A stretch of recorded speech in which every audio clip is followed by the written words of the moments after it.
Hello guys, welcome back to my YouTube channel Sanju Baba fitness tips and blogger. So guys, आज का blog बहुत ज़्यादा interesting होने वाला है क्योंकि आज मैं बताने वाला हूँ अपने नैनीताल टूर के सारे बजट प्लान्स के हम कितने बजट में नैनीताल जाएं और किस रूट से जाएं, किस चीज़ हमें जाना चाहिए, हमारे कितना खर्चा आया था वहाँ। तो टोटल सारी चीज़ें बताऊँगा। अगर आप मेरी वीडियो पर नए हैं तो मेरे चैनल को सब्सक्राइब करें, मेरी वीडियो को लाइक करें, कमेंट करें और बताएँ आपको मेरा ब्लॉग कैसे लगे। तो वीडियो को हम शुरू करते हैं बिना किसी रुकावट।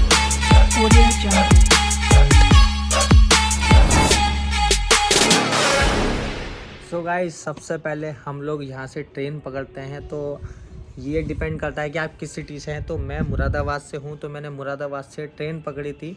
तो ट्रेन का जो हमारा नॉर्मल प्राइस था, मतलब जो कहते हैं ना जनरल टिकट, तो हमारा जनरल टिकट मात्र 60 रुपये का टिकट था। तो हमने 60 रुपये का पहले हमने टिकट लिया था ट्रेन का। मुरादाबाद से हम गए थे काठगोदाम, और काठगोदाम के स्टेशन से हमने उतर के हमने करी थी कैब। और कैब पे हमारा जो खर्चा आया था वो पर बंदे का 100 रुपीज़ गया था। अगर आप काठगोदाम से नैनीताल जा रहे हैं तो 100 रुपये पर हेड लगता है कैब का, ठीक है। तो फिर हमने उसके बाद में हम लोग कैब से हम नैनीताल पहुँचे। तो नैनीताल हम जब पहुँचे तो वहाँ पे लोकेशन से ई रिक्शा लिया, और ई रिक्शे के हमारे लगभग 15 रुपये लगे थे पर हेड। 15 रुपये अगर आप नैनीताल में ई रिक्शा बुक करते हैं तो 15 रुपये पर हेड लेता है। बट हाँ, एक बात और का ध्यान रखिए कि ई रिक्शा ऐसा नहीं मिलता है कि आप सोचे आता रहेगा जाता रहेगा, नहीं। पहले आपको टिकट लेना पड़ेगा, वहाँ पे बुकिंग करानी पड़ेगी। और एक ई रिक्शा में 4 बंदे अलाउ हैं, कोई एक्स्ट्रा बंदे नहीं उसमें लोड करके ले जा सकते, ठीक है गाइज। तो और मैं बताता हूँ आपको, हमने ई रिक्शा करा और ई रिक्शा करके हम सीधे लोकेशन पे पहुँचे। तो हमने बहुत सारे होटल सर्च करे थे। तो हर एक होटल का प्राइस लगभग अगर आप सैटरडे और संडे नहीं जाते हैं तो नॉर्मली जो रेट थे होटल के, तो वो लगभग 3000, 2500 और 4000 के करीब थे। बट हमने बहुत सर्च करने के बाद हमें एक होटल मिला था। तो उस होटल को मैंने वीडियो में भी दिखाया है। तो उस होटल का नाम था होटल पंजाब, और ये जस्ट आपको लेक की जहाँ पर नैनीताल का तिराया पड़ेगा, मतलब तिराए पे आप जैसे राइट साइड में चलेंगे तो बिल्कुल लेक के राइट साइड में टोल के पीछे आपको होटल पंजाब मिल जाएगा। तो होटल पंजाब का हमने रूम लिया था, और वहाँ पर रूम का हमें किराया पड़ा था लगभग हम लोगों का इकट्ठा करके बैठा था।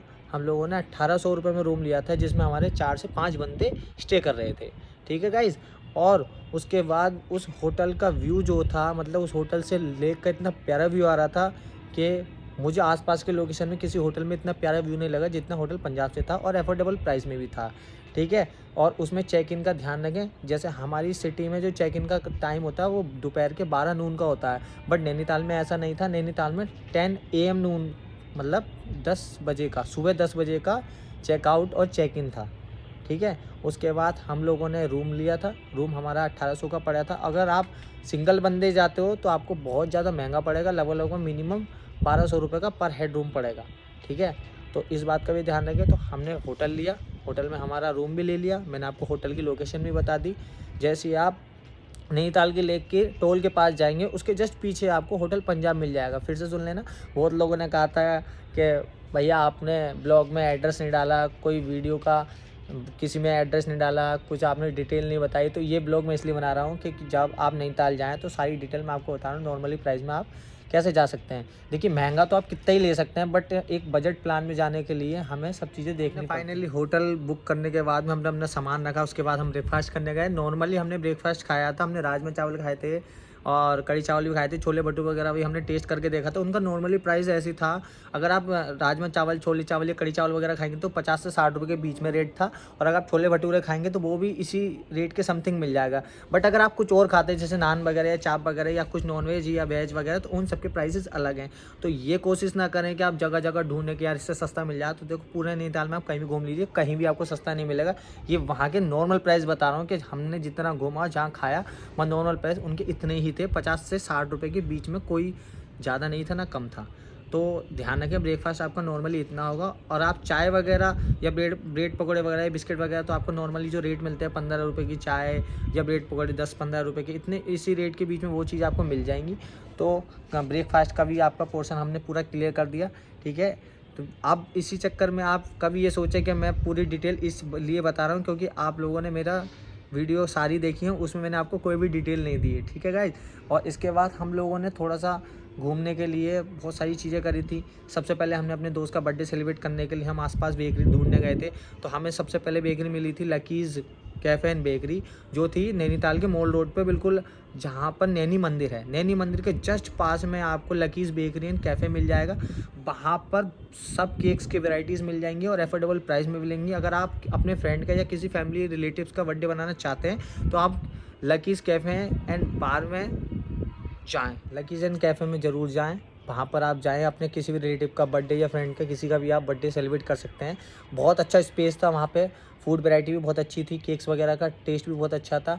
ठीक है, अगर आपको बर्थडे बनाना है किसी का नैनीताल में तो मॉल रोड बहुत बेस्ट लोकेशन है। आप मॉल रोड पे जाएँ, वहाँ पे अच्छे बेकरीज़ हैं, जो मैंने जैसे बेकरी का नाम बताया आपको, उस बेकरी में जाएँ, बर्थडे सेलिब्रेट करें और बहुत अच्छे से एंजॉय करें। और अगर आपको शॉपिंग करनी है तो शॉपिंग के मामले में आपको बता देता हूँ, वहाँ पे जो नॉर्मल से रेट थे वो नॉर्मल रेट, अगर आप विंटर्स में जा रहे हैं, अगर आपको मफलर चाहिए या स्कार्फ वगैरह चाहिए तो नॉर्मल सा रेट 200-250 रुपये के बीच में मिल जाएगा।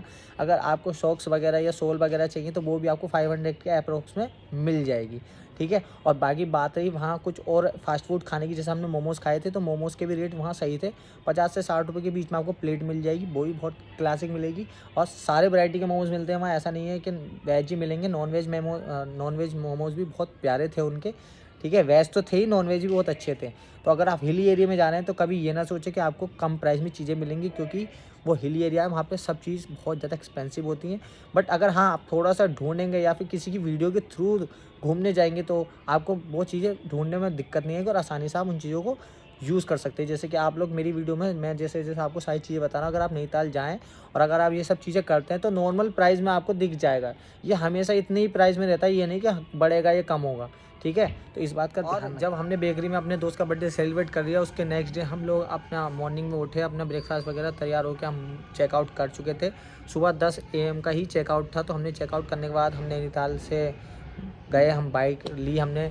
तो हमारी जो बाइक थी, हमारे पास 2 हंटर थी, एक स्कूटी थी, तो उन सब का अलग-अलग प्राइस था। आप जगह-जगह से भी रेंट पे ले सकते हैं, बट जहाँ से हमने ली थी वो मिनिमम प्राइस था। तो मिनिमम प्राइस क्या था हमारा हंटर का, जो हमारी हंटर बाइक का रेट था वो मिनिमम था 700। ठीक है, 700 का रेट था, उससे कम कहीं नहीं था पूरे नैनीताल में। हर कोई 900, 800 से कम की रेंट नहीं दे रहा था। बट हमें जो हंटर मिली थी वो 700 या 600 के लगते इतने में ही मिली थी, 6 से 7 बस, इससे ज़्यादा नहीं। हर जगह मिल रही थी 800-900 रुपये की, पर हमें 600 से 700 के बीच में मिल गई थी। फिर हमें 2 हंटर हमने रेंट पे ली, उसके बाद हमने एक स्कूटी भी रेंट पे ली थी। जो स्कूटी का चार्ज था वो मात्र 400 रुपये था। बाकी लोग स्कूटी के चार्जेस भी बहुत महंगे ले रहे थे, 500-600 रुपये ले रहे थे। तो मैं आपको यही बता देता हूँ कि स्कूटी का चार्ज भी सही था हमारा, और बाइक का भी चार्जेस बढ़िया था। बट उसमें आप खास तौर से ध्यान रखें, बाइक राइडिंग वही कर सकता है जिसके पास डीएल होगा। जैसे मेरे पास डीएल था तो मैं पूरे नैनीताल में बाइक में ही घुमा सकता था, बाकी जो मेरे साथ जिसके पास डीएल नहीं था वो पीछे बैठता। और सिक्योरिटी में वो लोग आपका, अगर जैसे आप 4 बंदे हैं, 5 बंदे हैं या आप अकेले हैं तो आपका आधार ले लेंगे और वो आपको जब रिटर्न करेंगे जब आप पूरा बाइक राइडिंग ख़त्म कर लेंगे। और एक बात का और ध्यान रखें, वो लोग दिन में चार्जेस लगाते हैं, मतलब सुबह को चार्ज लगते हैं, पूरे शाम तक चार्ज लगेंगे, नाइट उनकी फ्री होती है। ठीक है, आप नाइट में कहीं भी घुमा सकते हैं, तो नाइट चार्ज कोई नहीं लेता, सिर्फ डे के चार्ज होते हैं बाइक के। ठीक, और उसके साथ में ये भी बता देता हूँ आपको कि अगर पेट्रोल आप सोचोगे डलवा के देंगे तो ऐसा नहीं होता। जितना पेट्रोल उनकी गाड़ी में पड़ा होता है उतना आप घुमाने के बाद में उतना ही आपको भरवाना पड़ेगा। ये नहीं कि आप सोच रहे हैं कि उन्होंने 700 रुपये या 600 रुपये रेंट में दे दिए तो पेट्रोल उनका, नहीं, ऐसा कुछ नहीं होता। बाइक का सिर्फ वो रेंट लेते हैं, पेट्रोल आप अपनी जेब से भरवाएंगे। जहाँ भी घूमें आप, कोई रोक टोक नहीं होगी। सिक्योरिटी हमेशा अपना सिक्योरिटी और सेफ्टी से चले, हेलमेट पूरा पहने और डीएल अपने पास हमेशा होना चाहिए। ठीक है, विदाउट डीएल आप नैनीताल में बाइक राइड नहीं कर सकते, चालान कट जाएगा या फिर रेंट वालों की बाइक सीज हो जाएगी। और एक बात और कि वो बाइक हम लोग घर नहीं ला सकते कि हमने रेंट पे ले ली तो घर ले जाएंगे, ऐसा नहीं होता। बहुत सारी सिक्योरिटीज़ होती है उसके अंदर जो आप बाइक लेके नहीं आ सकते। ठीक है, क्योंकि बहुत से लोग कहेंगे कमेंट में कि भैया आप बाइक को हम घर भी ला सकते हैं, ये वो, तो इसलिए मैं बता रहा हूँ आपको, बाइक आप लाओगे घर तो आपको बहुत ज़्यादा नुकसानदायक होगा। क्या पता आपके ऊपर केस भी हो जाए और पुलिस भी पकड़ के ले आए। तो इसलिए वो बाइक जो है रेंट पे ही होती है, सिर्फ आपके नैनीताल में ही चलेगी, उसके अलावा आप किसी सिटी में उसे चला नहीं सकते। कर लेते हैं, हमने बाइक की पूरी बात आपको बता दी कि कैसे कैसे हमने रेंट ली, क्या क्या उसके सिक्योरिटीज़ वो वगैरह होती हैं, तो वो भी हमने आपको बता दिया। उसके बाद में हम लोगों ने बाइक ली, बाइक लेने के बाद हमने पेट्रोल भरवाया, उसके बाद हम लोग चले गए कुछ पॉइंट वहाँ घूमने के। तो जहाँ आप बाइक रेंट पे लेंगे वो आपको एक विजिटिंग कार्ड देगा, मैं आपको दिखा दूँगा, मेरे पास एक विजिटिंग कार्ड है और उसमें उन्होंने मैप बना रखा था कि आपके सेम रूट पे सारे पॉइंट है, वहाँ पे जितने पॉइंट थे लगभग हम कुछ ही घूम पाए थे क्योंकि हमारे पास टाइम नहीं था। फिर दूसरी बात हमारी ट्रेन रिटर्न का टिकट भी था। तो अगर आप नैनीताल घूमने जा रहे हैं तो ऐसा नहीं है कि एक ही दिन में आप नैनीताल घूम लेंगे, ऐसा नहीं है।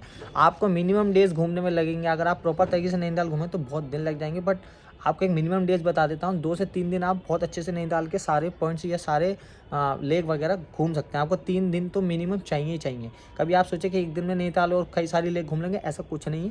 तो इस बात का ध्यान रखें। तो हमने पहले बाइक उठाने के बाद में हम लोग सबसे पहले दर्शन करने गए हिमालयन व्यू के, जहाँ पर हिमालय पर्वत के पूरा नज़ारा दिखता है। तो वो सीधे मॉल रोड से आप सीधे जाएंगे तो रास्ते में ही पड़ता है, बिल्कुल आगे पड़ेगा। तो मॉल रोड पे बिल्कुल ऊँचे जाके वहीं पड़ता है जहाँ पर हिमालयन व्यू दिखेगा। हिमालयन व्यू का कोई चार्जेस नहीं आता, वहाँ पे सिर्फ टेलीस्कोप लगी होती हैं। टेलीस्कोप से अगर आप हिमालयन का व्यू देखोगे तो मात्र पर हेड लेगा 50 रुपये। अगर आप 4-5 बंदे हैं तो वो प्राइस ड्रॉप कर देता है। जैसे मैं अकेला हूँ तो मेरे को 50 रुपये लेगा एक चीज़ दिखाने की। अगर हम 4-5 बंदे हैं तो वो पूरा पैकेज बताता है कि 5 जनों का इतना चार्ज लगेगा टेलीस्कोप से हिमालयन व्यू देखने का, और उसके सामने 4-5 चीज़ें और दिखाएगा टेलीस्कोप से। और वहाँ पर हिमालयन व्यू पर जैसे आप जाएंगे टेलीस्कोप से हिमालयन भी देख सकते हैं। और उसके बाद में आपको वहाँ पे अगर जैसे आपके साथ कोई मेंबर में फीमेल वगैरह हैं, जैसे बहन है, सिस्टर हैं, या फिर आपकी फ्रेंड हैं, या फिर आपके रिलेटिव्स में सिस्टर्स हैं, तो आप उन्हें ड्रेस भी पहना सकते हैं हिमालयन वाली। तो रेड कलर की वेलवेट में ड्रेस मिलती है, उसका भी चार्जेस लगभग ऐसी है। उसका चार्जेस लगभग मुझे याद नहीं आ रहा, बट उसका चार्जेस शायद 100 to 300 के बीच में था। ठीक है, तो वो भी चार्जेस मैं आपको लगभग बता रहा हूँ, कंफर्म नहीं है उसका। ठीक है, उसके बाद में आप वहाँ पे सेल्फ़ी पॉइंट भी है, एक हिमालयन के ऊपर रेड कलर का हार्ट बना हुआ है, तो वहाँ पे आप सेल्फ़ी खिंचवा सकते हैं। उसका सेल्फ़ी का चार्ज है 20 रुपये। फिर उसके साथ में एक वाइट कलर का हॉर्स करा, अगर आपको हॉर्स पे फ़ोटो खिंचवाना है तो उसका भी चार्ज लगभग 50 से 100 रुपीज़ होगा। फिर वहाँ पे एक गन रखी होती है, तो आर्टिफिशियल गन होती है, उसके साथ वो फ़ोटो खिंचवाना वही लगभग 50 रुपीज़ का पड़ेगा। तो हिमालयन व्यू पे आपको ये सारी चीज़ें मैंने आपको गिनवा दी कि वहाँ पर जो चीज़ें होती हैं उनका क्या-क्या प्राइस होता है। फिर अब बात करते हैं हम वहाँ से लौटे तो हमने चाइना पीक का हमें लोकेशन दिखी थी, वहाँ जस्ट हमने मैगी खाई थी। तो वहाँ पे मैगी के प्राइस भी देखे, तो मैगी के प्राइस भी नॉर्मली वहाँ 50 से 60 रुपये के हैं, कोई ज़्यादा प्राइस नहीं मिलेगा। ये नॉर्मल रेट है वहाँ के। अगर आप अपने घर में खाओगे तो 15 रुपये की खा लोगे, बट जब आप नैनीताल में खाओगे तो 50 से 60 रुपये की मैगी बिल्कुल मिलेगी, उससे कम की नहीं मिलेगी, ज़्यादा की तो पता ही नहीं। खैर ठीक है, मिनिमम 50-60 रुपये की तो मैगी आपको मिलेगी। और जहाँ हमने मैगी खाई थी वहीं था चाइना पीक। चाइना पीक का मतलब वहाँ से आप 3 किलोमीटर ऊपर वॉक करके जाएंगे तो आपको जो नैनी लेक है वो पूरी आम की शेप में दिखेगी। ठीक है, जब भी आप नैनी लेक घूमने जाएँ और आपको नैनी लेक का पूरा व्यू देखना है तो वो मैंगो की शेप में दिखती है। तो और उस जगह का किराया लगभग 50 रुपये था, 50 रुपये पर हेड का था। तो 50 रुपये का आप टिकट लेने के बाद में चाइना पीक में जैसे एंटर करेंगे 3 किलोमीटर आपको ट्रैकिंग करनी पड़ेगी। आप पैदल चढ़ के आएँगे, फिर आप उतर के भी वहीं उस दूसरे रास्ते से आएंगे तो आपका पूरा चाइना पीक दिख जाएगा। ठीक, उसके बाद में हम उधर से आए तो उसके हमने कुछ चीज़ें देखी, जैसे हमने कुछ पार्क देखे थे वहाँ पे। और फिर हमने क्या करा, हमने सोचा कि नैनी लेक में जो बोटिंग वगैरह होती है वो भी करके देखे। तो उसका भी जो प्राइसिंग था वो भी लगभग ऐसी था। अगर आप पूरा चक्कर लगवाते हैं नैनी लेक का तो 400 रुपये या 450 रुपये के लगभग लेता है। उसमें 4 लोग बैठते हैं, 4 लोग बैठेंगे, 2 एक नाव में 2 एक नाव में, 4 लोगों के वो 450 रुपये लेता है पूरी लेक को चक्कर लगाने का। अगर आपको आधा चक्कर लगवाना है या एक चक्कर लगवाना है, अगर पूरा चक्कर लगवाएंगे आप तो 450 रुपये से 400 रुपये बीच में लगेगा। अगर आप आधा चक्कर लगवाते हैं तो 300-350 के बीच में लगेगा। पर उसमें 4 पर्सन से ज़्यादा अलाउड नहीं होते और 2 बोट होती हैं, एक बोट में 2 जने और एक बोट में 2 जने। ठीक है गाइस, तो याद रखिए आप जब नैनी लेक में बोटिंग करने जाएँ तो मैंने आपको प्राइस बता दिया है। ये प्राइस रिसेंटली अब जो चल रहा है वो वाला प्राइस बताया है। ठीक है, अगर आप नेक्स्ट टाइम जाते तो उस टाइम का मैं कंफर्म नहीं कर सकता, ये नॉर्मली प्राइस मैंने आपको बताया था। ठीक है गाइस, और उसके साथ में हम नैनी लेक के आसपास में एक रोटरी सेल्फी पॉइंट के नाम से जगह है, तो वहाँ पे भी ज़रूर जाएं। तो वहाँ पर कई सारी सेल्फियों के डिज़ाइन लगे हुए हैं, एक स्क्वायर लगा है, एक रेक्टेंगल लगा है, एक हार्ट शेप का लगा हुआ है, तो कई सारे सेल्फी पॉइंट लगे हैं।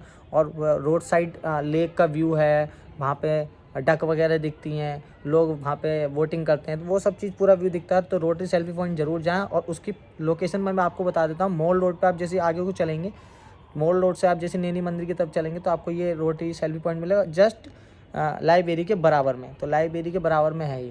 ठीक है गाइस, बाकी आगे देखते हैं कि हम और कहाँ गए गाइस। तो मैंने आपको सभी चीज़ क्लियर कर दी धीरे धीरे, जो जो चीज़ें मैंने घूमी थी।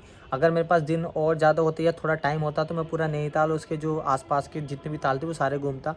तो वहाँ पर वैसे घूमने की बहुत सारी जगह है। नैनी लेक है जी, ठीक है, नैनीताल में नैनी लेक है, भीमताल में भीम लेक है, और वाटरफॉल है वहाँ पे, और चाइना पीक है वहाँ पे, हिमालयन व्यू है वहाँ पे, और बोटिंग है वहाँ पे, मॉल रोड का पूरा व्यू है अच्छा वहाँ पे। और एक लोकेशन ऐसी है जहाँ पे नैनी मंदिर है, नैनी मंदिर के पास में मस्जिद भी है और चर्च भी है और गुरुद्वारा भी। तो वो लोकेशन भी आप देखें तो चारों चीज़ें आमने सामने, तो वो चीज़ बहुत अच्छा लगता है। तो और बहुत सारी चीज़ें हैं घूमने की वहाँ पे। पार्क भी है एक, ठीक है, नैनीताल में पार्क भी है। जैसे जैसे मुझे जानकारी मिली, जो मुझे जानकारी मिली थी वो मैं आपको बता रहा हूँ, कुछ ऐसा फेक नहीं बता रहा हूँ।